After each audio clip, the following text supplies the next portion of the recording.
We will begin with the Pledge of Allegiance. I pledge allegiance to the flag of the United States of America and to the republic for which it stands, one nation under God, indivisible, with liberty and justice for all.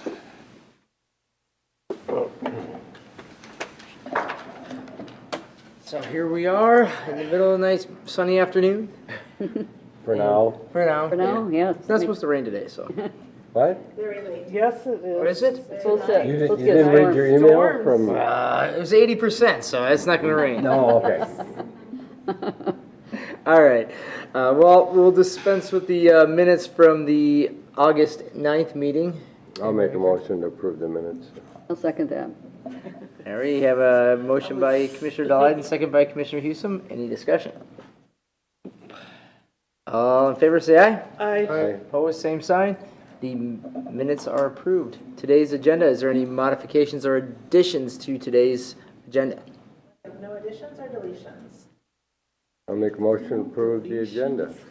I'll second. All right, motion by Commissioner Dahlheim, second by Commissioner Ketchmark. Any further discussion? All right, hearing no discussion. All in favor, say aye. Aye. Opposed, same sign. The agenda is approved. Today's consent agenda. Is there anyone that has any questions that or items they'd like to pull from the consent agenda? Mr. Chair, Yes. under C1 and 2, question. 1 and 2, okay. So motion to approve the agenda by Commissioner Ketchmark. Is that a motion with the Yes. removal of items 1 and 2? Thank you. Second. Second by Commissioner Hewsome. Any further discussion? Hearing none. All in favor, say aye. Aye. Aye. Opposed, same sign. Consent agenda approved unanimously with removal of C1 and 2. Item C1, licensing therapeutic services, team NIPARC. Just question. On the 2, I read the agenda, and is there a cost to it? Is there in-house speakers or? There's no cost to using NIPARC, is my understanding. We do have a budget for speakers. I'm not sure if that budget's being utilized at this time. They are having a speaker. So that's part of our training. Yeah, we do have I think it's a $500 budget. I don't know if that's per retreat. And when we do have a speaker that would potentially be cost more or be a higher expense, what we tend to do is then bring in additional teams so we can kind of all partake of it. But we will be utilizing our training. So $500 or less to cover the speaker at each retreat? Yep. Okay. I just know I from, don't think it's that much usually. It's usually less than that. But Mr. some Chair. runs into Yes. thousands, but yeah. just wanted to know that window there. Thank you. Mr. Chair. Commissioner Dahlheim. Now, you have to, for these people, they have to have continuing education credits, correct? And a lot of, so when you bring in some of those speakers, they provide us that continuing education credit. Some do. Yeah, okay. So, I mean, that's another reason why you continue to do these sort of things. Just so that Commissioner Ketchmark is aware but you guys just aren't partying. No, we're not just partying, and I Although there are times when I've been out to one of them. usually these are planned typically by the team, and they find gaps in their knowledge and things like that that they attempt to fill during these retreats. Just for my own info, because we had a retreat that cost a lot more than $500 at Nye Park with a Dr. Phil that we brought out for that. So that was my experience with that one, but you're getting a lot less. We used to have a zero budget, and about maybe 5 years ago, we did make a cap on the budget for speakers of $500. Oh, okay. Good question. You want to make a motion on those? I'll make a motion to approve the consent agenda with those 2 items. I'll second that. Motion by Commissioner Ketchmark, second by Commissioner Hewsome. Any further discussion? No. All in favor, say aye. Aye. Opposed, same sign. All right, consent agenda items C1 and 2 are approved. And I just want to make one comment under that item C, and that's just an oversight on our part. Typically, and this is to get feedback from the board, typically we just bring in our retreats that are at least 4 hours long. They're going to be off-site. And as you see, number 3 is actually at the Justice Center. So typically we wouldn't include a retreat that's going to occur on-site. You know, it's a staff meeting that would be lasting typically between 4 hours and 8 hours. So I'm not sure if you want to see the ones that are going to be on site or just the ones that are off site. It's kind of nice to see the training that's going on, Mr. Chair. So if it's a four or more hour staff kind of thing, we'll put it on our consent agenda. Yeah, because you never know when we'll show And up. you might want to just join them for the fun and activities. Yep. Or the lunch. Food, the food. When they start saying that we can color at the same time, then I'm in. All right, now we're down to the new hires. Hire, we have Erica with us, and I'm looking at the last name, so Erica, would you want to say your last name for me? It's Erica Polatsky. So Erica is our new eligibility specialist. She's in our adult and family financial services area. She reports to Michelle Zek, and she's on the long-term, adult family financial services and long-term care team. And she started on September 7th, so it's right after the holiday. Can't believe we haven't had an acronym for that team yet, you know? So where are you from? I live in Waverly. Is that where you grew up? I think around the area. Close by. Yeah, So you've been always in the right county? She said Watertown. at Watertown. County too, but Oh.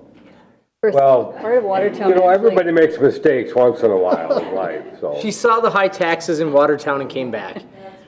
Actually, part of Watertown addresses are in Wright County. There are Watertown addresses in Wright County. But that'd be a township. Yep. So we're very happy to welcome Erica, and how's it going on this first week? Oh, good. That's the right answer too, so thank you, Erica.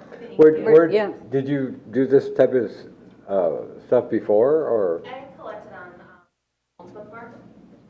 Okay. So she'll bring an enforcement level type of eligibility specialist, I guess, so. But again, I guess you could draw some similarities as far as a lot of rules and regulations and things like that that kind of delve into both areas. We're very excited to have Erica start. So welcome aboard. Thank you. All right. Well, we're swiftly moving along here. Employee of the month for October. Yeah, I'd like And- to invite Asher to meet me up at the podium. Oh, and where's my little item?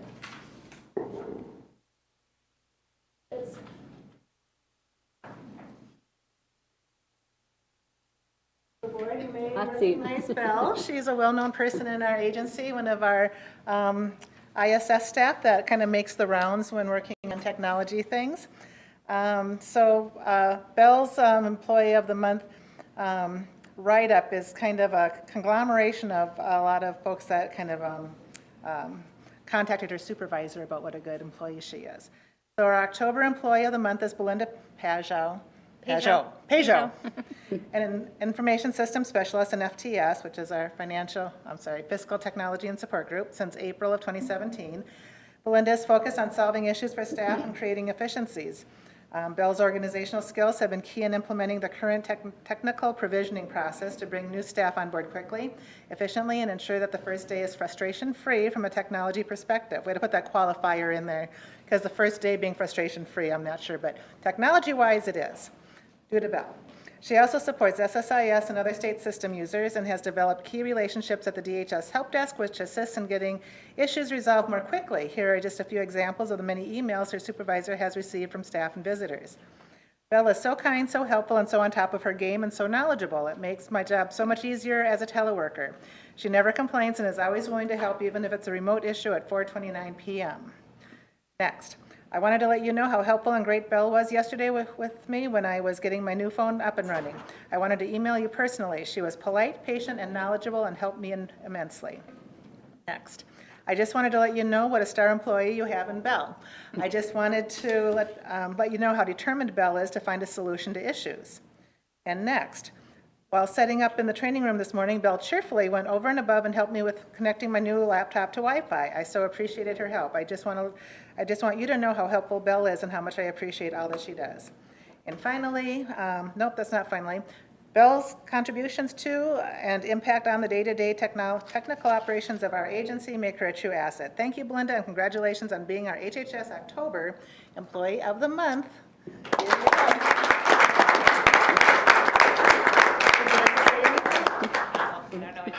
It's just my job. Congratulations. Thank you so much. Thank Appreciate you. your Saved by the diligence and hard bell. work. Save one, save one, I like that, we'll have to, did you hear that one, Jim? Save one. Making a note of that one. Okay. All right, down to the regular agenda today. We have the approval of resolution for HHS authorizing Lutheran Social Services to be the administrator of the Minnesota Housing Finance Agency Family Homeless Prevention and Assistance Program in Wright County. So this one, you can talk to the fact that we haven't had an agency in Wright County. They're largely based out of St. Cloud. Right, and they work with all the other counties that are part of the same FHPAP group that we work with. So they're basically administering state dollars for our county. How much do they actually administrate? I don't know the total here, the direct, actually, if I turn to, it's a kind of a compilation, so I've got on the back of my handout here. I don't know, Commissioner Delight, and I'd have to look it up. It has financial breakdown by sub-grantee on the back 2 pages. I don't know if you have the rest of it. No, I didn't print it out. So the total award through RISE is $120,000, and the total award through SHI, which is Catholic Charities, is $91,000. And that's just for Wright County. No, this is, I think, where they work with several counties. They also have their Lutheran Social Services grant of $376,000 and a total of $658,000.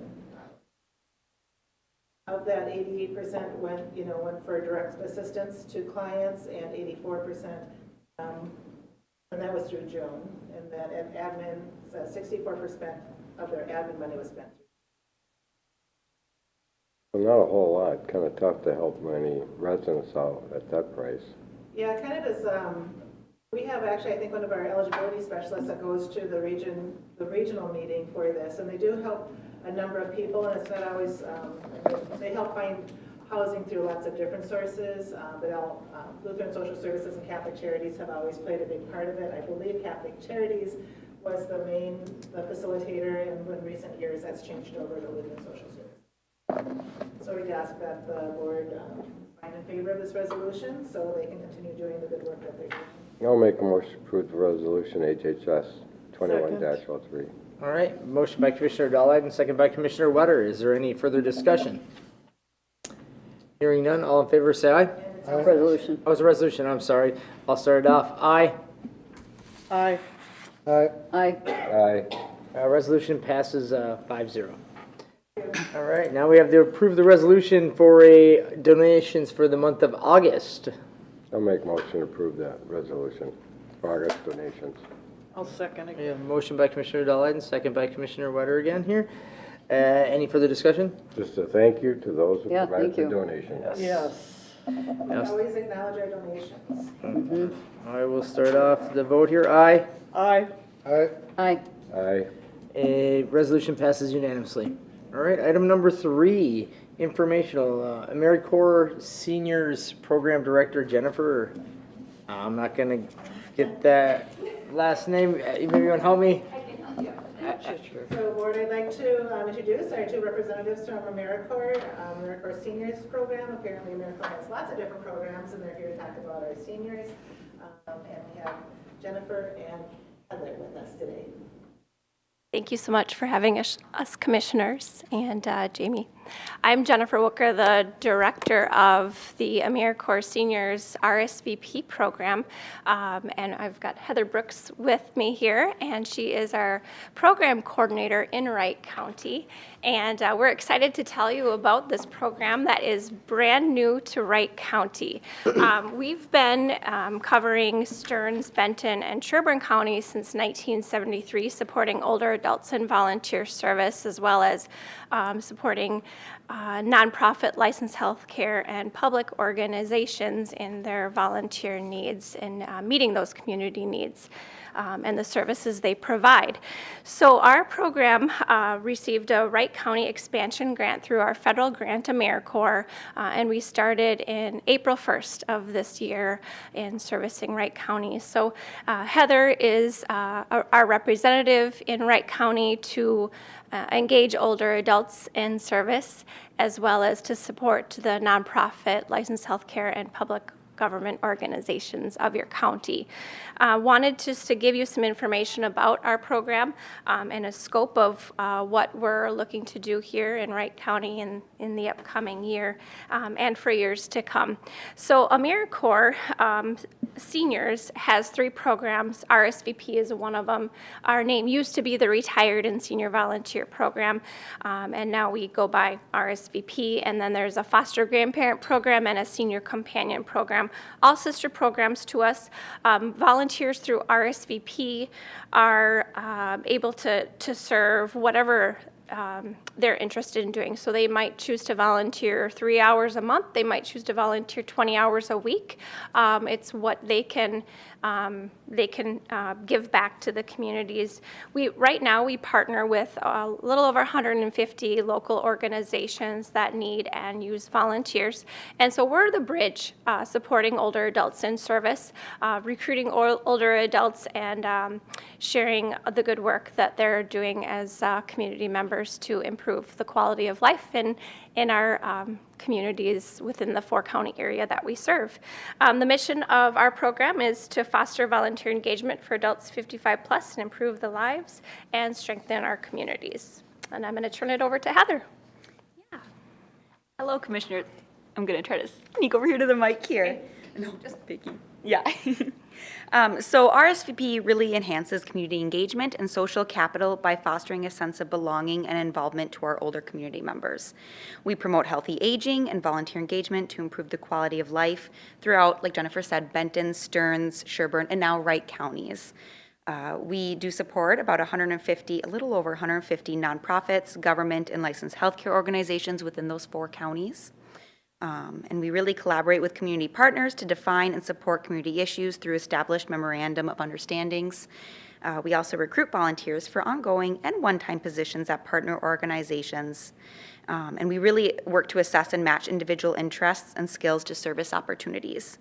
So we have about 898 members involved right now with RSVP. So those are all adults over the age of 55 serving with us.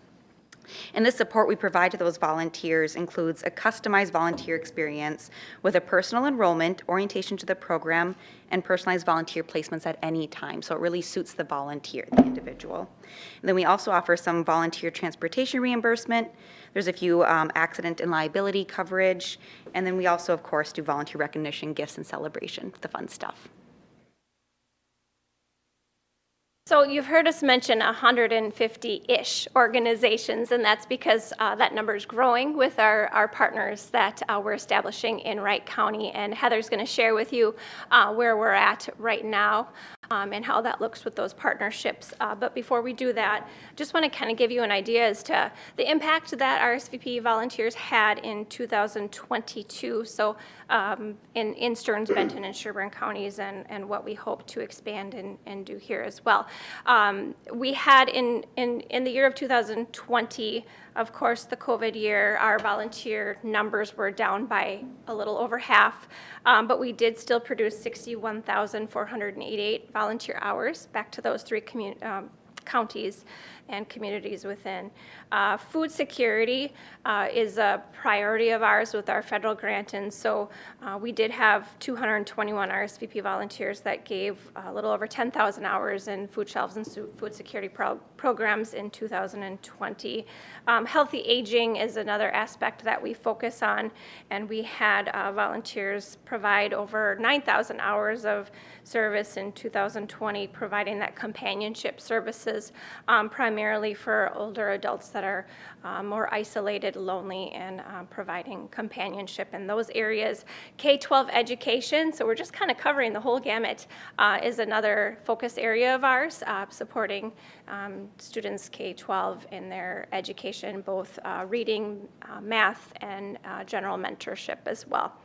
And so That was an area, even within COVID, we found ways to engage with students through online virtual tutoring platforms as well. Financial stability, we had over 2,000 hours of volunteer time providing tax aid assistance to communities. Disaster response, you can imagine that we had people sewing face masks galore and putting in almost 4,000 hours of their time doing that to the those that needed personal protective equipment. Wellness is another area that we've got a large number of volunteers building capacity in within the healthcare systems. And lastly, just want to mention we do have over 8,000 hours we had in in transportation. So those volunteer driver programs where we've got a large number of volunteers that are providing transportation services through volunteer driving in Stearns, Benton, and Sherburne counties. So just wanted to share that with you. I'm going to pass it back over to Heather. I smile every time I think of those face masks. You guys really should have seen just the boxes and boxes we had of all the volunteers that really stepped up and helped with that. But talking about some of the established memorandum of understandings that we have, currently we have 38 active RSVP volunteers in Wright County. Quite a few of those we supported prior to April, prior to having that federal grant, just as it was local and we wanted to be sure to support volunteers in any way we can.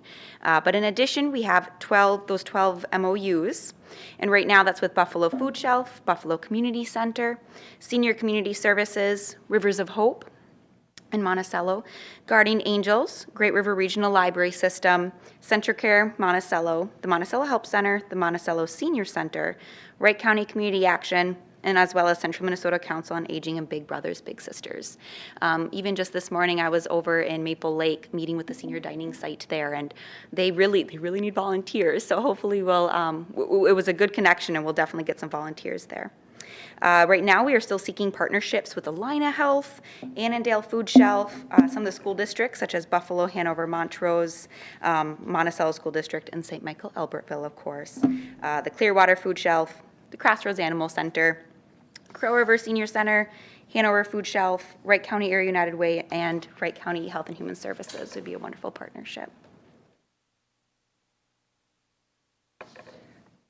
Okay, so our goals, and I had mentioned within our federal grant, we have two emphasis, and that's on supporting the food security programs and the local food shelves, as well as K-12 education within Wright County. We're also looking to enhance physical, mental, and emotional health and wellness promotion, especially now, timely after, as we're getting through the COVID pandemic, and then ultimately increasing volunteerism and engaging a greater number of older adults in service and assisting with providing that sense of purpose and connection to community. The tasks that we have to reach these goals include offering outreach events in Wright County to recruit and support older adult residents in service, to promote learning and intergenerational connections with youth by incorporating senior volunteers within the local schools, and increasing the food security by providing additional volunteer recruitment and supporting the volunteers within the food distribution programs in Wright County. Our ask today is looking to guidance and your help in helping us grow in Wright County. We ask for your help in sharing information to your networks about Americorps Seniors RSVP, and to think of RSVP as a solution to involve older adults to meet community needs. Perhaps there's ways in which county programs and departments here can utilize Americorps Seniors volunteers. We would welcome opportunity to explore those options with the county. Consider having a representative from the county on the RSVP Advisory Council, so you have a say in what develops within Wright County. We do have openings in January 2020 to join our Advisory Council, and we meet 10 times a year, once a month. And then also we're seeking physical space to meet with seniors, to host service events and volunteer recognition events as well. And then if in the future, we would love for you to consider financially supporting Americorps Seniors RSVP. We do rely on local government aid to maximize the Americorps Senior Federal Grant dollars here. Jennifer talked a bit about how volunteers really support the community, and that's why I love my job, because RSVP promotes healthy communities and also that supports healthy aging. So it's just this perfect bridge. Talking about research a little bit, research has shown that volunteering enhances our sense of belonging, meaning, and appreciation. These feelings can really reduce stress levels, which can have a positive impact on health in a variety of ways. And so a study conducted by the Corporation for National and Community Service found that Americorps seniors volunteers experience decreased anxiety, decreased depression, and loneliness by 88% compared to peers that do not volunteer. The study also found that 84% of volunteers report stable or improved health after only 1 year of service. So this is really big, thinking about how mental health has really been impacted this past year during COVID. In January 2021, we had 333 RSVP volunteers complete our annual volunteer satisfaction survey. And we found that 91% feel that RSVP helps provide connection. 97% say RSVP helps them make a difference. 98% feel RSVP provides a sense of purpose. And 99% would recommend RSVP to friends. So we just did a photo shoot. A couple of the pictures here were just from a couple weeks ago. We got, most of them are on our advisory council. Some of them we wanted to just make sure we're representing our demographic and geographical regions that we serve. And so we have a volunteer photographer who did the pictures. And don't they look like they're having fun? We were pretty excited about it. Okay. Lastly, just wanted to share our program operating financial information with you. So I mentioned we do rely on local government aid. We do get funding from Benton and Sherburne counties, as well as the cities within Stearns County. City of St. Cloud is our sponsor. We do get funding from them, as well as office space, and then some of the local St. Cloud metro cities as well. So with our program operating expenses, those include marketing and promotion of healthy aging and volunteer engagement, collaboration with community partners, the recruitment of volunteers for both ongoing and one-time positions. We do a placement process, and so Heather is actually a social worker. Our placement process is very social work-like, so we're meeting with individuals and to find out what their interests and skills and time frame are, and then match them up accordingly with a volunteer position. So we want it to be a good experience for the older adult as well as the organization that's needing the help. And to ensure that and ensure we've got some retention, we take our time to get to know each individual and document how we can move forward with a good match for them. And then we do, of course, have those program material expenses of the utilities and some rental space, equipment, software, and public awareness materials. The last thing, and this Heather mentioned, some of the benefits to the volunteers themselves include the transportation reimbursement. We do offer up to 20 miles a day for volunteers to get to and from their volunteer service, and then that supplemental accident liability insurance that automatically covers folks while they're serving. We do volunteer recognition once a year to thank people for their service, hosting events and providing small recognition gifts of appreciation, and then provide that orientation, training, and support. So with that, we do estimate that we will be supporting at least a minimum of 50 active Americorps seniors volunteers serving through RSVP in Wright County in 2022. And so just to give you an idea, that is a projected grant match of $8,754 of supporting those 50 volunteers. And that concludes our presentation. This is our staff. We do have, you'll see on the left, Tana Quinby. She is our program coordinator in Stearns County and Benton County. Heather Brooks serves Wright and Sherburne County. And then on the other side of the photo is Jolene Christensen. She works out of our St. Cloud office and manages our, helps with our bookkeeping and marketing efforts and documentation of all those service hours. Are there any questions? I just want to make sure I ran the numbers right. So you have about 331 volunteers. No, we have, in 2020, we had 898. In Wright County right now, we're supporting 38 volunteers. And we anticipate, and that is growing, so we anticipate at least serving 50 Wright County volunteers, but our goal isn't 50, our goal is 100. And that is within our grant is for 3 years for our Wright County grant. Okay. And one thing that was of interest, when we met with Jennifer and Heather earlier, their RSVP volunteers are the people who are at the front desk of the Sherburne County Government Center. Interesting. Yeah, we staff, they divide into 2 shifts a day, so kind of like an 8 to noon, 12:30, and then 12:30 to 4:30. And that's a very popular position in Sherburne County. It's actually full right now, and they have about 3 subs. And yeah, so we would love to offer that support here as well. Good. That'd be a benefit to us. Yeah. Mr. Chair? So where are you officed out of? Yeah, our headquarters, so to speak, is up at the Whitney Senior Center in St. Cloud. I have space at the Sherburne Government Center in Elk River. That's our branch office. And we would love to explore options to be also here in Wright County to better support Wright County. So we just met them for the first time, I think it was maybe June or July. In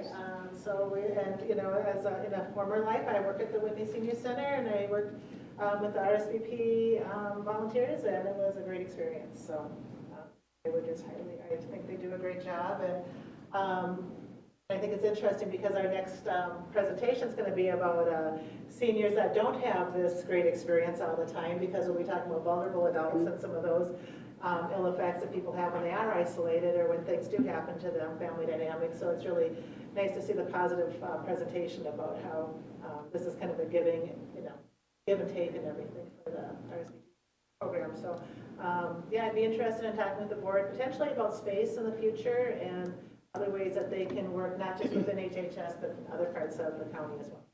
Yeah, I'm sure you got room in your office, so should be no Well, I hear issue. transportation, my ears always perk up too. So, do you transport just seniors, or do you transport seniors and others? So we recruit volunteers and place them with organizations that are doing the transportation. So So if we have a transportation program and we utilize senior volunteers, we can also work with you, because we sometimes have a hard time. absolutely, yep. And before COVID, we were closer to 1,300 active volunteers, and so that 898 is the lowest we've ever seen it for as long as I've been with the program. And when we met with Jamie, she said, "Why now? Why Wright County now?" And the answer is we have a different director. I stepped in, and within the first few months of my position as director, we came across the Wright County option to expand, and we thought, why wouldn't we do it? We're actually already supporting, a couple dozen volunteers in Wright County, so we know that there's interest, and we are confident that we're going to be able to move forward with engaging with older adults and supporting them for a better quality of health. Good, thank you. Thank you. Thank you. So in a couple of years, you can get these two. Anyone over the age of 55. Like I said, in a couple of years, you can get those two. Might be waiting around me. Yeah. Mr. Chair. Yes. question. So how do we contact you? Do we work through Jamie? Do we call Americorps Great question. seniors? Yeah, I can definitely leave my business card here as well if you have any other follow-up questions. But yeah, we do have our main line here at the bottom of this screen too. And yeah, I would love to connect after. So your ask is generally that of to match based on the volunteer counts in your community, then to match the federal grant dollars that you get? We from do, the local level? with our federal grant, we do, we are required to have a 30% match. Right now, with, in this year, we have our match dollars already secured. So really, this is to let you know the services we're providing and, you know, with 2022, what it will cost us and what those match dollars could look like and the support that we would benefit from having.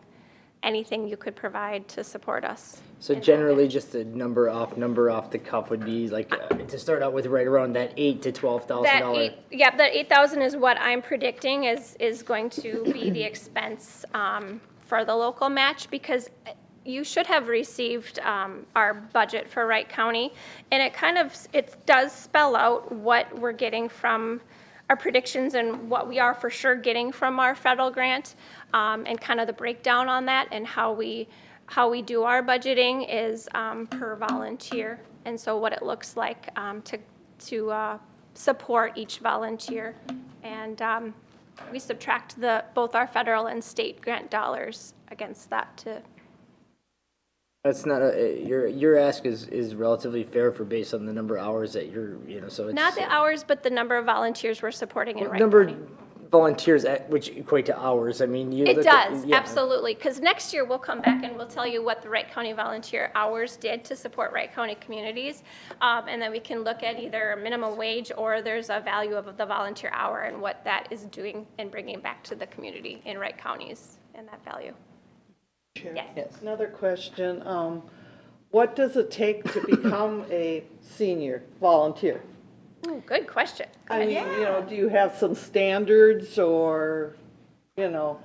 I guess I'd like to see some of the senior groups do something other than playing cards. Definitely, especially with some of those benefits that volunteering has, right? To decrease social isolation and decrease some of those mental health difficulties. Yeah, all it really takes is, at least to be part of our program, to be over the age of 55.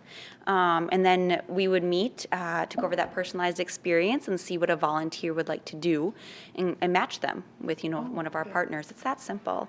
And we have had volunteers, maybe with some criminal history and things like that. We still work, we want to help every person that chooses to volunteer. We did a service event just this past Saturday for 9/11 Day of Service, and so we had volunteers come together in all 4 of our counties. We were in Monticello on Saturday, and we had a group of volunteers that assembled homemade cookies and delivered them to not only Wright County Sheriff's Department, but some of the local police throughout the county. And so that might be an example of an event that we're bringing people together. And you're right, there is something to be said about having some purpose outside of playing cards and that social activity. So that's what we're here to do. And like Heather said, we do that one-on-one enrollment and find out really we have an interest form. Our volunteers fill out their areas of interest. It goes into our database, and then when Jamie says we need a volunteer driver, we can pull up all the folks that said, I'm willing to be a volunteer driver, and recruit them in that way. Thank you. Yeah. Could I volunteer to be a supervisor for somebody to vacuum my house? Interest form, I really like vacuuming. No, I like watching vacuuming. Like to supervise. I will say, I enrolled a volunteer, and they said they love to clean toilets. I'm like, we can come to my house, maybe that, yeah. So, we get all volunteers, so. Thank you. Not even I don't Thank mind. you for what you guys doing do. this. I love Thank doing you. this. All right. Now we're moving on to the Adult Protective Services. Shannon is going to come forward here and put this all to music, her PowerPoint, right? Didn't you hear that? Yeah. Like I said, kind of the other side of the coin maybe when it comes to. So Shannon, this is done to music, right? You're going to sing for it? That's what... She's not singing. Well, then, that's why you're up then? I guess I'm singing. Okay. I love to sing. Everybody puts their earplugs on then when Shannon starts singing in her cubicle? I don't know, so they're making it sound like it. Yeah, those are overwhelming endorsement Well, we know each other too well, and I know for sure she would not want to be singing. No, but you can sing, and I'll just present. There we go. No, I'm kidding. Okay. Welcome, commissioners. Thank you for having us today. Can you speak up? Thank you for having us here today, commissioners and Jamie. We are the presenting team for Wright County Adult Protective Services. We've both been investigators for over 14 years. I'd like to believe we have a pretty wealth of knowledge, not so much at presenting, because this is really one of my first presentations in that 14 years, so bear with me. But the Wright County Adult Protection Team consists of Rochelle Kramer, who's our supervisor, and then Shannon and myself are the investigators. Our backups are Kelsey Hammer and Samantha Shellstead, and our support staff is Tina Zarkey, and Lori Davis is her backup. So in 1980, the Vulnerable Adult Act was passed to protect vulnerable adults. And I'm not going to read it to you, but just to kind of touch on that. And then the vulnerable adult defined, so the definition of vulnerable adult, is anyone over 18 years old who meets the following criteria. They're either categorically vulnerable adults because they're in a nursing home or a hospital or assisted living, or they're functional vulnerable adult, where their impaired ability, that they can't handle their activities of daily living and they need assistance. And because the dysfunction, the individual has an impaired ability to protect the individual's self from maltreatment. So the forms of maltreatment then are abuse, physical, sexual, mental, or emotional, and law enforcement is the lead agency on those investigations. And then neglect is caregiver or self-neglect. And then financial exploitation is with or without legal relationship. And then law enforcement is also lead on those cases. So abuse is conduct which is not an accident or therapeutic, which produces or could reasonably be expected to produce physical pain or injury or emotional distress, including but not limited to, and then we have quite a list of physical abuse. I'll just read a couple: burns or slapping or criminal assault, hitting or punching. Sexual abuse is criminal sexual conduct, 1st to 5th degree, sexual contact or penetration between the VA and service provider or facility staff, unwanted sexual contact. And then mental abuse, gestured communication, oral communication, punishment, written communication. Okay, so neglect, and that's either caregiver or self-neglect. So when we're looking at caregiver neglect, it's the failure or omission of clothing, food, health care, medication services, shelter, and it could result, or likelihood of lack of supervision, which could result to physical abuse, sexual, emotional, or financial exploitation. Self-neglect is the absence or likelihood of absence of care or services. Again, that's a person's choice to neglect themselves from clothing, food, health care or medication, shelter, or supervision. So when we're talking about family caregiver or self-neglect allegations, so in caregiver neglect, an assumed responsibility is for all or portion of the care for the VA vulnerable adult by a contract or an agreement. That could be verbal, could be written, and then a paid caregiver, PCA provider. And when those reports do not meet that criteria, it's considered as self-neglect. So a family member does not assume the responsibility of caring for their loved one. It becomes self-neglect, or a VA with capacity refusing families assistance is considered self-neglect. And people have the right to make poor choices. That's one thing that we look at, and for the integrity of each person and individual that we work with. Financial exploitation. So there's two separate ideas here. It's fiduciary relationship or not fiduciary relationship. So when we receive those reports, fiduciary relationship means that they're identified as a conservator, power of attorney, or a joint account holder. So meaning a signer on a bank account for your parent or for your spouse, loved one, child, etc. And then not fiduciary is anybody else. So essentially what it all boils down to is funds failed to be used for the vulnerable adults' benefit. So far, are there any questions regarding this material? I had to throw this owl in here, I liked it. All right. So the Minnesota Adult Abuse Reporting Center is also called MARC. So it's a person, or it's a place, not a person, MARC. They send reports to SSIS, and then the statute requires reports to be screened within 5 days, 5 business days. Wright County APS team screens the report and determine the criteria if they're a vulnerable adult or not. Sometimes we make a referral from MinChoice's assessment, coordinate with families, providers, adult outreach, and victims advocacy. The APS team reviews reports throughout the day, usually every hour. Reports may require further review to determine agency jurisdiction based on where the VA is currently at the time of the report, where the VA resides. So there's a lot of things that go into determining whether or not a person is a VA. So our response timelines are that if it's an emergency report, we have 24 hours to get out there if we screen in to see what's going on. Sometimes law enforcement will go out and do a welfare check. It just depends on the report. The screened-in investigations, if it's screened into either Shannon or myself, we have 72 hours, business hours, to get out to the home to start the investigation. Then we follow up with parties involved, request documents, create safety plans, talk to families, neighbors, faith communities, lots of different people just to gather more information, make a good investigation.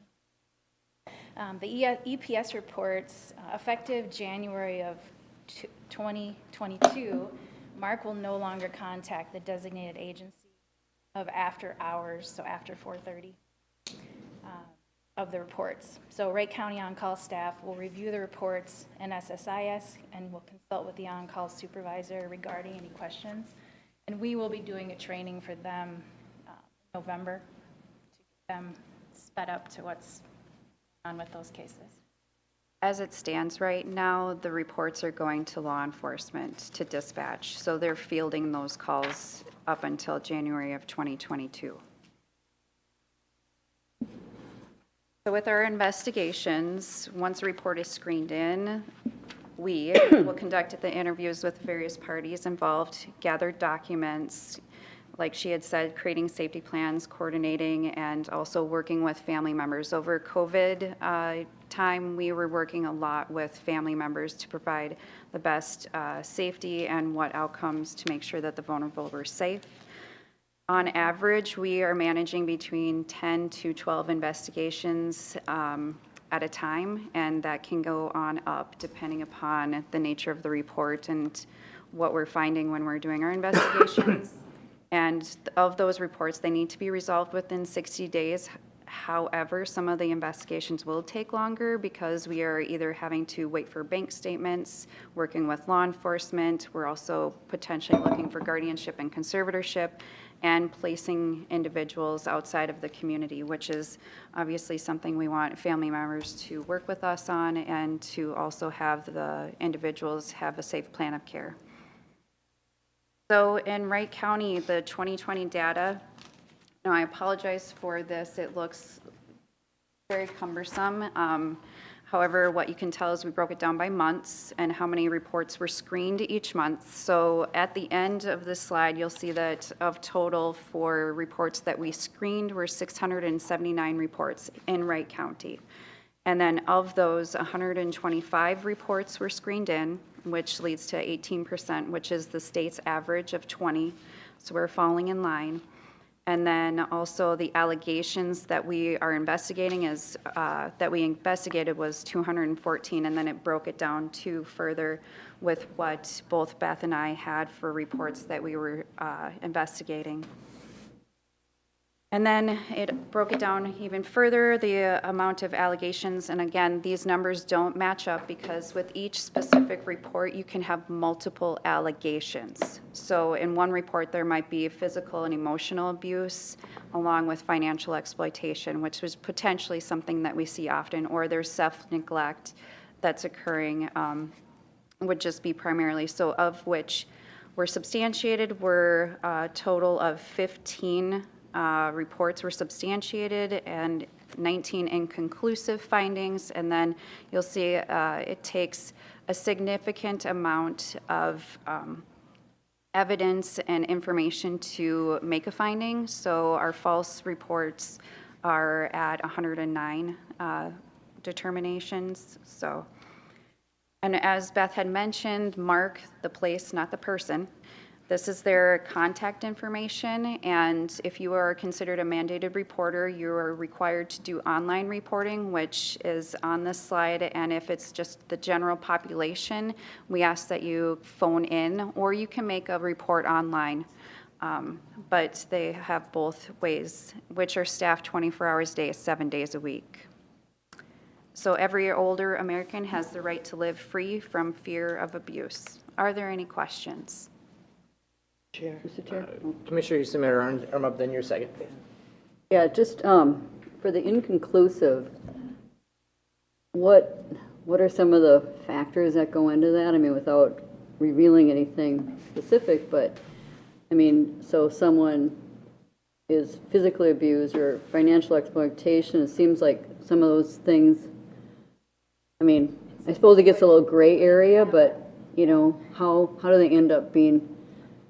A lot of our cases are very much gray area, and we do a lot of consulting within our team to the, eventual substantiation, false or inconclusive. But sometimes if you don't have enough data to gather to decide whether or not, in fact, this 100% happened or 100% did not, there's that area, which we don't like to be in. That's not a really good feeling. You want to either prove it or disprove it, right? You don't want to have this gray area. I'm trying to think of a case that we would label inconclusive. Well, with a substantiation for what we do, we have to have a preponderance of evidence. So that means the 49%. So you have to be pretty much conclusive that this did occur when you're making a finding. And the difficulty is when it's a substantiation, we can arguably state that they are vulnerable. And most of all of our cases need to meet that threshold, but where it becomes challenging is that we have a categorical vulnerable adult who's receiving licensed services in their home, but they're saying that it's okay for my son or daughter to be having access to the money. They still meet the criteria, but they also fall potentially on the cusp of having some cognitive impairment.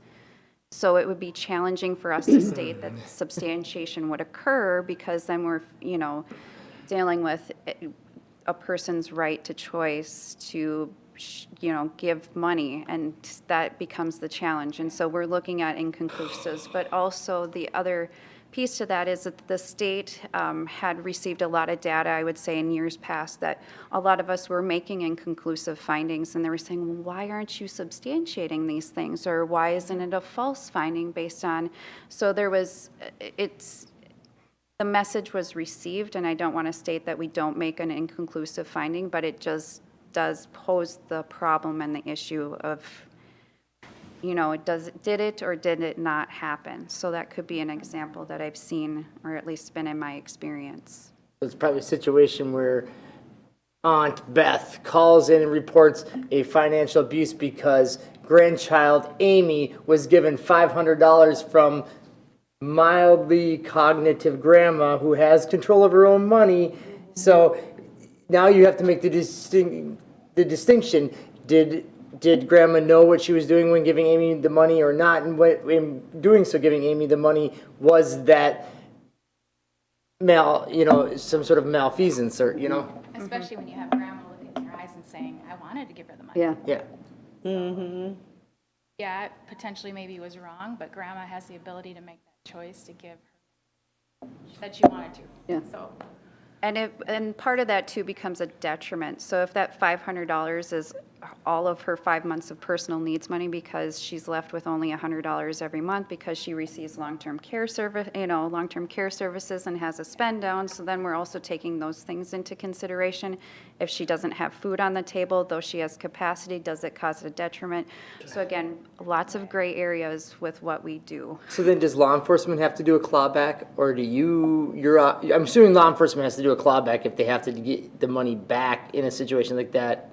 So historically speaking, I do primarily all the financial exploitation investigations, and I do partner with all of our jurisdictions. And what ends up happening is if it meets the criminal threshold, then law enforcement will press charges against the individual who exploited their loved one or exploited the vulnerable adult. And then that will go to a Wright County Attorney's Office to make determination if they're going to charge it. And then that's when the legal process takes over, and it's not necessarily law enforcement that's asking for the money back, it's our court system. It's like one of the big things that I've had a lot of people out there asking questioning is about this self-neglect. And what does because that one is the one that doesn't enter into the court system usually. It's kind of like, okay, are they, or they can, but it's about getting them deemed incapacitated, is that the right word? I don't know, or unable to care for themselves is usually the outcome for that. So self-neglect is more my baby. So I do a lot of self-neglect cases, and sometimes it's a neighbor calling in saying, I think this person isn't okay, and I go out there and they're 100% doing great, or maybe we find that they're not. But those cases too are, I'm sorry, can you ask the question again? Well, my question is kind of, I'm guessing majority of the time there's really nothing, because they have a lot of rights and they can choose to really not eat or not bathe or not do anything with them, and they can live in a pile of manure if they want. Yeah. So I just had a case, actually this morning I went into a home, elderly man in Monticello. He's really technically not a VA, as I found out this morning. He really just needed help with finding a mowing service. So the report reads this terrible synopsis of his life, and you get there, and it's really not. So, it's really just getting in there, finding what resource they need. Sometimes it's a guardianship, and sometimes it's helping them out, finding a mowing service. So it's just a full gamut, and you're absolutely right. A lot of times, it's a false report. Someone's just concerned for the person next door, or a family member's concerned, but they're really doing okay. Thank you. Oh, sorry. Yeah. It's right. And I was sort of in the self-neglect, somebody that has a garbage home, an elderly, and keeps, and really, they won't throw anything away, so is that a mental handicap, or what, how do you work something like that? When the children and that want to come in there and clean it up, and the person is absolutely against, that. Those investigations are very tough, because especially if the person who owns the home and who has all that stuff they're collecting has their own mind to be able to make decisions, there's really, you can't force them to throw stuff out. When it becomes the problem, though, is that if it's impacting their neighbors, so if they're in the city limits, then what we'll do is make a referral to public health and ask them to go, and potentially it's to review it, because if it's a public nuisance, then they're able to utilize the city ordinances and speak with the city to, talk with that person that owns the home.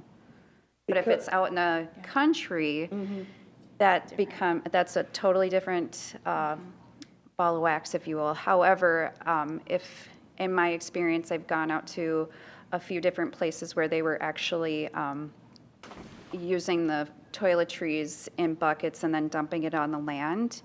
And so that actually did go That was in my district. township.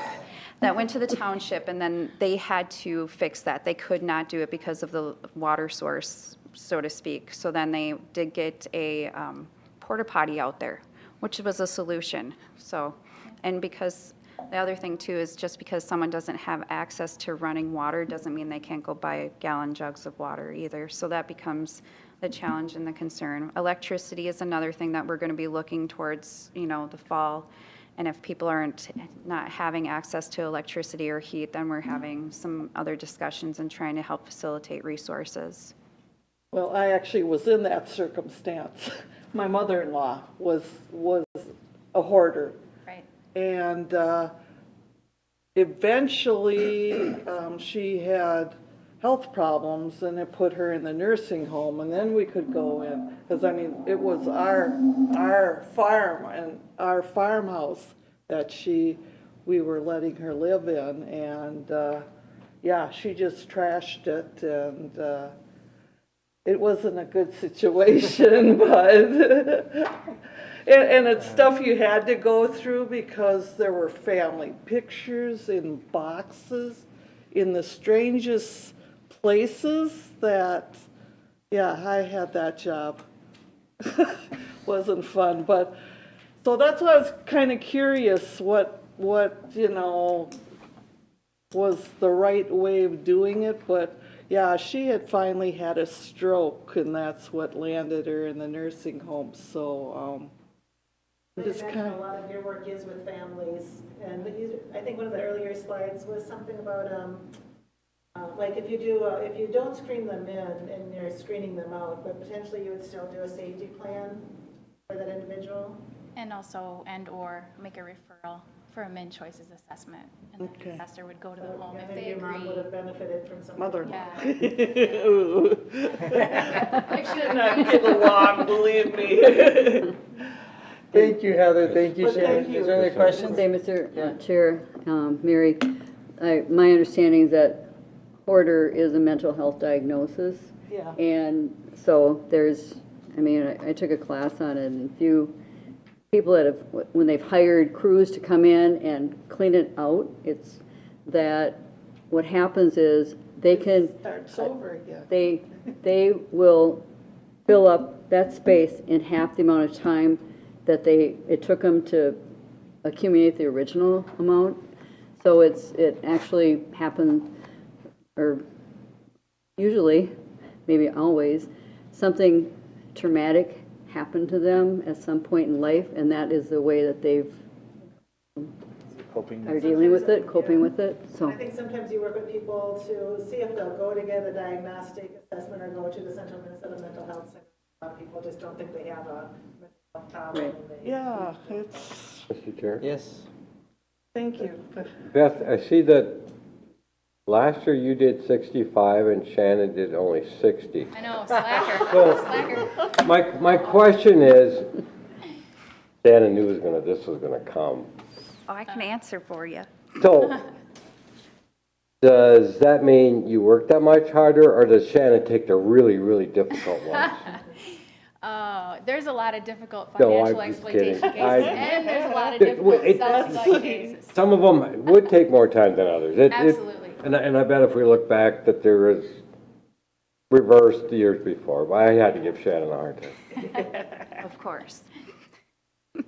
But I will say it's been a great pleasure over the last 14 years working with Beth and working with our team and working with how things have changed and what we've worked through with COVID, and also our partnerships with the various police departments and law enforcement agencies, as well as our county attorney's office has been willing to take these cases on and prosecute them. That was not always the case. So just very fortunate to have the team that we have and to be able to do what we've been doing for the last 14 years. So. Likewise. Quick question. Do the majority, I'm assuming the majority, are all done here in Wright County? Do you occasionally have to go out into one of the other counties to do one of these type of deals too? As far as, so if someone lands in the hospital and they have a Wright County address, then yes, we will go out and do the investigation. We'll go to the hospital, to Mercy, we'll go to, Abbott. We've gone to, I would say, St. Cloud, Wilmer. We do get around. I shouldn't say it like that, but yes, wherever the VA is, we will go. So, Yeah, we heard the rumors. Mark's gonna try and figure out a way to get you to Tahiti. Tahiti? okay. Oh, okay. Oh no, Alaska, January. Up in Fairbanks. Thank you for what you ladies Yeah, do. thank you much. We appreciate it. of that. All right, moving right along here again. Now we have the Family First Prevention Services Act. So I asked Michelle to do a short presentation on this just because it's something that it's been in the works for a very, very long time. It's kind of a area that the sand keeps shifting, but there are legislative requirements, and we're just trying to get to the bottom of it. So, fill the board in. So in your board packet, there was a PDF that gives you the very high level, which in 5 minutes, that's all we have time for. So basically, what the feds passed in 2018 is really what Wright County has been doing for the last couple of years, is really trying to move our services and our focus to the front end. And so not necessarily to the higher level of residential care facilities for kids, but more what can we do to provide services in the home, in the community, keep kids at home. So essentially what the feds have done is, it's related to $40, is they're taking some funding from residential type placements that we have currently, removing it from that pot and moving it into prevention services. So that the PDF that you have talks about the type of services that they're focused on: mental health and substance abuse prevention and treatment, in-home parenting, kinship navigator services. And what they've done is given us some information around these are the types of programs that we will fund. They have to go through a 4E prevention services clearinghouse and be rated and approved as either promising, supported, or well supported. So even if it's a prevention type service, if it doesn't meet one of those three categories, then it doesn't receive the 4E funding.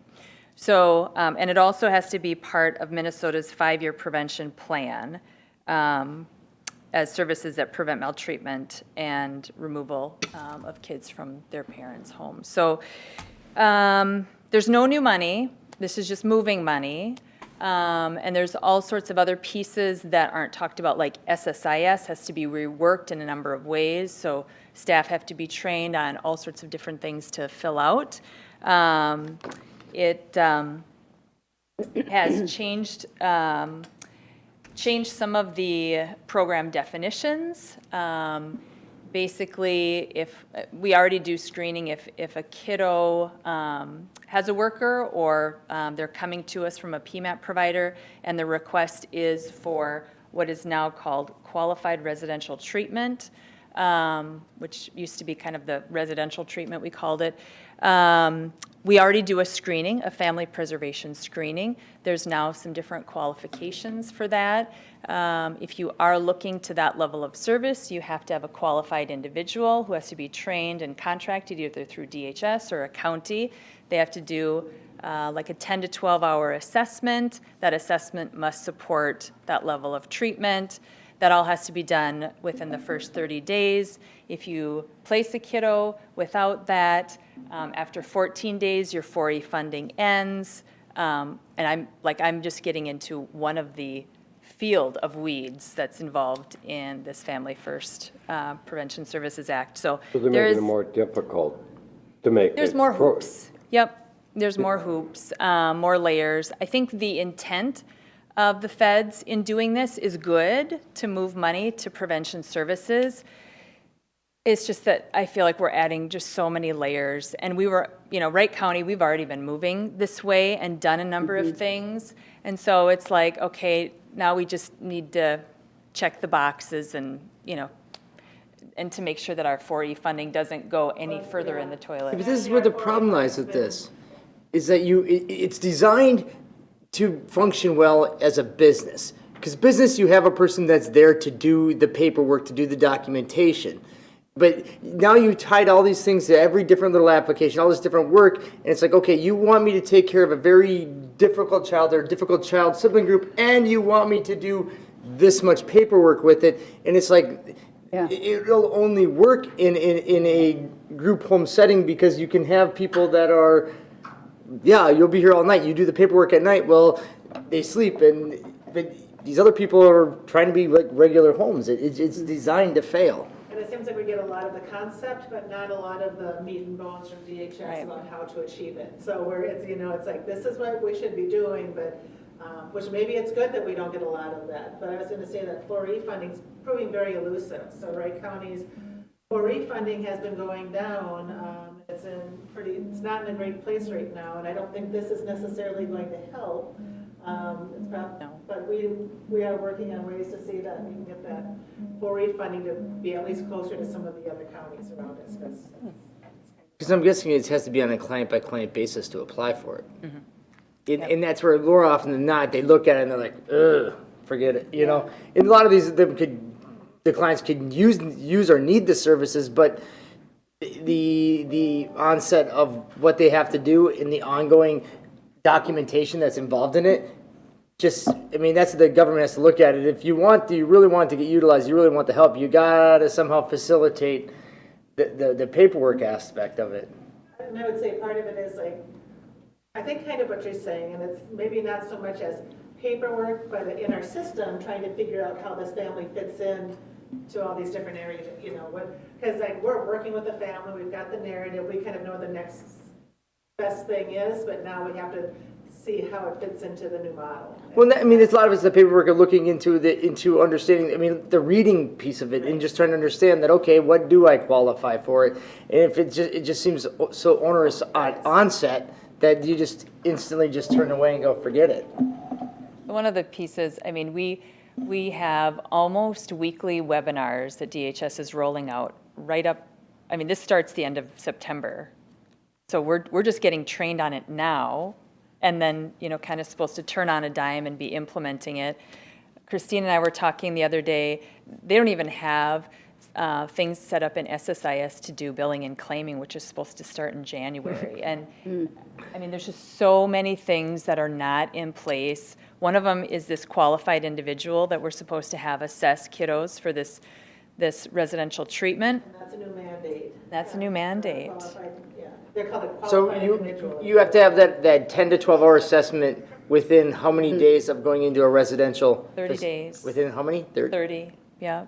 I can't even, right now the labor market wouldn't even sustain you being able to facilitate that, I would imagine. Well, the state only wants to pay this individual $30 an hour. Is that the one that they were trying on the state website, that they're trying to get people to apply to be Yes. qualified to be these assessors? And Michelle's also followed up locally looking for some of for that as well, and I don't think we're getting a lot of response. you're not even statewide getting paid DHS mileage on that too. Straight $30 an hour too, I seen that. And I was like, you could be driving all the way to Wilmer and you're gonna get, maybe. Oh, so Yeah, we they're don't, pretty busy, those two people. so we don't have to have it as an in-house employee then? not as an in-house employee. no. Not yet, though. I think We that might would- be the route they'll We're go. looking at, right. We were hoping for that initially, but they've said no. They're contractors of the state. Well, of the state, but also county. Before we can, the actions that we need with this family. So who's liable then if that report, because here's the thing, is they have to make the assessment within 30 days, and they have another 30 days to turn back the report. So essentially, they could be in this residential treatment facility for 60 days without being at any harm to us. Or counties won't place because they won't have had that information and don't want to lose out on any 4E funding. So it. could Yeah, hold because then up you might be on the services. on for the whole dollar amount, because Right. if they don't qualify. Oh, jeez. So it's not in a great place. It's good, the philosophy is good, it's just all the details, like Jamie said, there's so many we don't know. Yeah, Mr. Chair, when we were hearing about this at AMC some years ago, it's like, this is great, they're looking at prevention, and then they just make it so cumbersome, and instead of, the mandates that you guys are getting dumped on you constantly just gets to be ridiculous, and, you just can't get out and do your job We're kind of sometimes. just recovering from the child protection onslaught of like Right. 92 new recommendations. When you get this list of all of a sudden, these long directives that you're I try to make my way supposed through some of those bulletins, and, it's a tough go, so. There you go, Mark. You can just be one of those contractors. I read through the whole application piece. I was like, and then I was like, no. So here you go, Mark. You can take it over. I decided I'll just keep reffing high school football games. Because you make better money. Yeah. I do. Which is sad, actually. And then you're able to walk away from that game. Yeah. Here I have a feeling that's gonna be tough. And then having to do the assessment for To the emergency. 10 to 12 hours, you said? That's how long they estimate the assessment takes. Oh, So, but it doesn't have to be done all at one time. I don't know. I haven't gone to they've done training for they call them QIs. I have not gone to that. But my guess is, yeah, I mean, people can't sit and be assessed for that long. No. No, I wouldn't go nuts. And it might be like the min-choices assessments where it's like there's the time when they're assessing the individual and then they're completing finishing the tool. And my piece about it was because reading through that whole piece, and you get paid for the assessment time, but I didn't read that they pay, because you have to do the backside of the report side. It didn't sound like they were going to pay you for the documentation side. It sounded like they're only going to pay you for the physical time that you were actually doing the assessment. But I don't know, it was really hard to understand with the way they worded it out. No, I think they are because they're even paying people to go through the QI training. Okay, so. But the contracts with DHS are only $5,000 and the liability goes back on the person. DHS is not going to be. So on the contractor, so you almost got to get insurance on it. Well, then you're really diluted down at $30 an hour. yeah, So they might have to rethink this QI process. yeah, they're definitely gonna have to go back to the drawing board on that one, it sounds like. They will in 5 or 6 years. Yeah, I was gonna say, are they smart enough to see that though? No, thank you. yeah. And but I just had a few director's comments. One you should have in your packet, it's just already executed letter of support for public health to work with, well actually it's our public health, works with suicide prevention efforts through Minnesota Department of Health suicide prevention grant. So it's for us to continue to work, working on that strategy. You also have with you a 2021 tobacco compliance report. I know the board's always interested in this. 80 establishments were checked and 8 had failures. So you see the list of failures. It looks like they were done about the middle of July. And the worst one, Monticello, too. That town is terrible, and even the city. That was before, right? It's not in this packet. Oh, what can you say? I did want to give Jim just a quick chance to tell you about the Follow Me printing. I don't know if you've heard about Follow Me Print, so. Yeah, so we just wanted to kind of inform you about how our project for Follow Me Print went in July. We were able to implement Follow Me Print. Follow Me Print is what enables us to print once and pick up anywhere. So what happens, it uses current technology. Our badges, both for current badges and badges for the new facilities, will work. Once this is registered with Uniflow, any of the Canon printers can be used for Follow Me Print. What that means is you print your job to the default printer, and then you can walk up to any of our 8 Canon walk-ups. We've got 4 in this facility, 4 at the HSC. Doesn't matter where you printed it from. You can walk up to any printer, swipe, grab your print job off the printer. Additionally, we've implemented cost centers so that we can be billing that print back to the proper grant or proper billing code in the budget.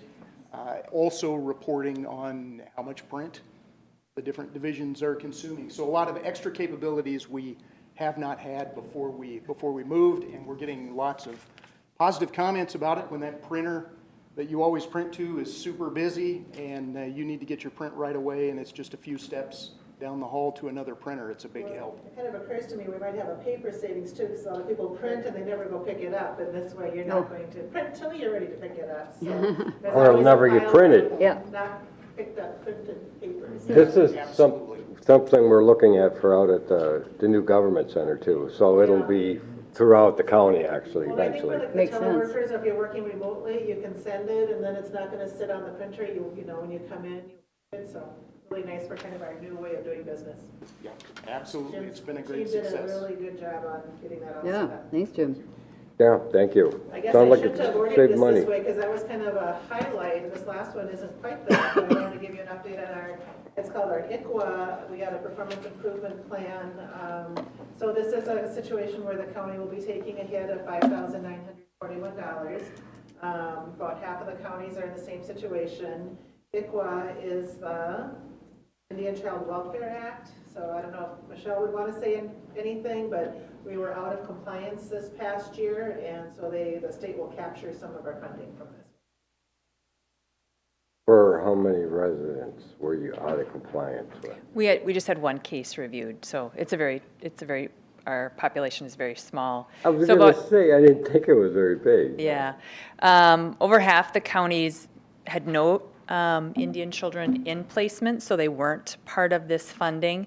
And then of that half, 53 counties had Indian children, and 28 of those 53 were non-compliant, which means that less than half, but 25 out of all the counties were. right, so, yeah, when we got the report back, we had done our own internal audit. We had a PIP last year as well, and believed that we had done much better. We found one error when we had done our review, and so we knew that we weren't going to get 100%, and that's what's required, 100%. You can't have anything wrong with your case file when it's audited. However, the part of the review is that they do not have any communication with you as the county. So we had great communication with the tribe. We served the family and the child well, but there was one piece of paper that we didn't do, and we then failed the audit. So, so it's frustrating because had it been other parts of DHS, it was very successful. Administrative piece, kind of back to your point, Commissioner Vetch, and these are social workers, they're, not to say that they don't do great paperwork, but I would say their passion is not in paperwork, so. But a lot of it, things tend to. Is it true or is it false? When you get into those tribal nation situations, the paperwork jumps up exponentially, and there becomes a very, very time sensitive, and sometimes the response back is not even, it's detrimental to us, and we're waiting on them, and you can't sometimes for their response time. Because they're so infrequent, I think it's a learning curve. Like every time you get a case, it's like a new learning curve because we have so few of them. It's not like, you can be a specialist in something that only comes along every once in a while. And we have tried in the past having a social worker be our ICWA expert, but then, we maybe have one, maybe two children a year that are in placement. So yeah, it does become kind of learning all over. And the rules change, requirements change too, so. But even depending on each tribal institution, they have inner workings that you have to mesh with as well. Absolutely. Not just the state requirements and federal wise, you have to actually, depending on each one, they have a different methodology that you have to go through. So even if you think you're an expert, that goes out the window depending on which tribal nation you're dealing with. Right. So just want to be for full transparency in case you were seeing this or anything like that. We did receive a PIP this year as well. We will try and do. And our goal And you'll is probably have 100%. more in the future, so I think it's unavoidable. Mr. Chair? A question about that. Is there a due process or appeal that you can do? And you could say, well, we admit the form, but that didn't keep the person from getting a service or assistance they otherwise would have got. So how about we split the difference? Yeah, I think And with we- the state, we could maybe do something. This is federal. No, it is it's at the Department of Human Services. I don't know, that's a great question, because truly, we felt like the communication was very, very good, and we met the spirit of the law, but we It's didn't. worth a follow-up email to see. Pick your that's a great best question. person at negotiation and go for it. Yeah, and there gets to be a point where some of those people on there just like to argue, and all you're gonna do is waste your time. But I agree, it's definitely worth a shot. Yeah, I mean, they've got us on something. and Nothing we're not ventured, gonna nothing dispute gained. that, But I think the disputation is this really mean that we lose the whole case? The technicality. And especially when 50%, Right. so is it, you got 50% of the counties that are incompetent, or is there some issue with, Exactly. with the way you guys are, the requirements that you have? I wish we would, so like, we just had a licensing audit, and Jill, in the waiver world, you know, we've got lots of audits, but they come out, they do a file review, and then you meet with them and you talk through it. That does not happen with these audits. There's never any communication. And I feel like if they at least heard us, and if they still turned us down and said, nope, you failed. You get the communication, they run a hill. Yeah. Yeah, Oh, I didn't know we failed. right, yeah. We already knew that, yeah. And that's all I have. Oh, thank you.